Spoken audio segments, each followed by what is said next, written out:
আসসালামু আলাইকুম ওয়া রাহমাতুল্লাহ। প্রিয় বন্ধুগণ, আমরা সবাই জানি ঈদুল ফিতর এবং ঈদুল আজহার সময় তাকবীর বলতে হয়। তো ঈদুল ফিতর যেহেতু চলে গেছে, ঈদুল আজহা সামনে আসতে আছে। তো ঈদুল আজহার জিলহজ মাসের কয় তারিখ থেকে এবং কয় তারিখ পর্যন্ত তাকবীর পাঠ করবেন, এটা আমরা অনেকেই জানি, অনেকেই জানি না। তাকবীর পাঠ করবেন হলো জিলহজ মাসের 9 তারিখ বাদ ফজর থেকে জিলহজ মাসের 13 তারিখ বাদ আসর পর্যন্ত। তাকবীরটা আমরা সবাই জানি। তাকবীরটা হলো কি?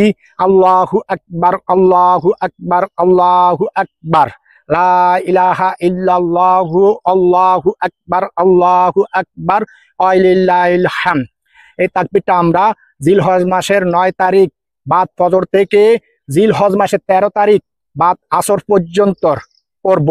প্রতি ফরজ নামাজের পরে এই তাকবীরটা আমরা পড়বো, আর ঈদের দিন তো তাকবীর পড়তেই থাকবো।